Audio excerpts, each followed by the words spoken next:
बाळ, फ्रीजमधून श्रीखंड काढ ना. आम्ही पूर्वी घरीच बनवायचो श्रीखंड. त्याची चवच वेगळी होती. आता काय सगळं रेडीमेड. आजी, हे श्रीखंड खाऊन बघ. आज तुझ्या आईनं घरीच बनवलं की काय? हे आहे गोकुळचं श्रीखंड. अगदी जिभेवर रेंगाळणार. जिभेवरच नाही तर मनावरही रेंगाळणार. गोकुळ श्रीखंड, मनावर रेंगाळणार. नाही, काँग्रेस पक्षाच्या वतीनं कोल्हापूर महापालिकेसाठी हा निर्धार मेळावा आम्ही घेतलेला आहे. कारण की महापालिकेचे आता प्रभाग रचना होतील.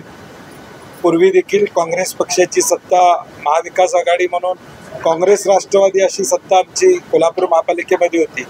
आणि आता सुद्धा आम्ही ताकदीनं या निवडणुकीमध्ये उतरण्याचा निर्धार घेतलेला. नाही, शेवटी राजकारणामध्ये एक निष्ठा महत्त्वाची असते. निर्णय घेत असताना निवडणुकीच्या शेवटच्यापर्यंत बरोबर राहणं आणि आयत्या वेळी पळून जाणं हे देखील राजकारणामध्ये चुकीचं आहे. आणि म्हणून माझा सूचक वक्तव्य होतं ते की लोकांनी एकनिष्ठ राहिलं पाहिजे. काय शेवटी आम्ही ताकदीनं मदत करतो, पदं एवढी सगळ्यांना देण्याचं काम त्या ठिकाणी करतो. आणि म्हणून आमचेही नेते म्हणून अपेक्षा असतात की लोकांनी आमच्याबरोबर राहावं. नाही, शासनाला आमचं म्हणणं एवढंच आहे की सप्लिमेंटरी बजेटमध्ये तरतुदी केलेल्या रकमा आहेत त्या बघितल्यानंतर जुन्या ठेकेदारांची बिलं पहिलं द्यावी. घोषणा करण्यापेक्षा जी कामं ठेकेदारांनी केलेली आहेत, कॉन्ट्रॅक्टरने केलेली त्यांची बिलं द्या. सत्ताधारी आमदार सुद्धा मागणी करतायत. अजून 3-3 वर्षापूर्वीची बिलं आलेली नाही तर ठेकेदारांनी करायचं काय? राज्यामध्ये शेतकरी आत्महत्या होत होत्या, आता ठेकेदार सुद्धा आत्महत्या करायला लागले.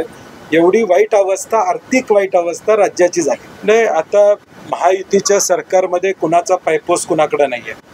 शिंदेचे आमदार मंत्री वेगळ्या पद्धतीने वागतायत. राज्यमंत्र्यानं बैठक घेतली तर कॅबिनेट मंत्री म्हणतो बैठक कशाला घेतली, काय घेतली? नाही, राज्यमंत्र्यांनी बैठक घ्यायची पण नाही, अशा पद्धतीचं वातावरण त्या ठिकाणी. म्हणजे आज ही मी नेहमी म्हणते नॅचरल अलायन्स नाही आहे, आउट ऑफ कंपल्शन झालेला अलायन्स आहे. त्यामुळे कुणाचं कुणाबरोबर पटत नाही, फक्त सत्तेसाठी एकत्रित आहे. आणि म्हणून आमची अपेक्षा आहे ज्या मंत्र्यांच्यावर आरोप झालेले आहेत, ज्या मंत्र्यांची कृत्य महाराष्ट्राने उघड्या डोळ्यानं बघितलेले आहेत, कारवाई करायसाठी पार्टी विथ डिफरन्स हे भाजपचं ब्रीद वाक्य आहे. ते ब्रीद वाक्य अंमलात आणावं. हे अजून मला वाटते ऑफिशियली ते म्हणालेत का नाही मला माहीत नाही.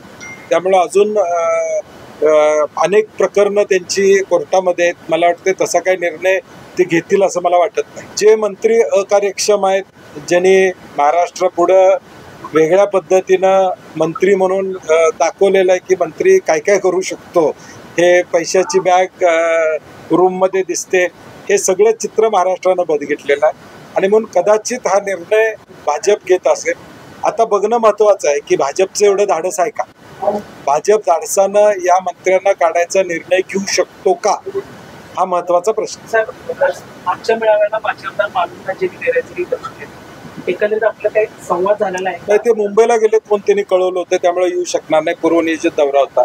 परंतु शेवटी काँग्रेस म्हणून आता मी म्हटलं तसं आदरणीय महाराजांच्या नेतृत्वाखाली आम्ही या निवडणुका निश्चितपणे लढणार.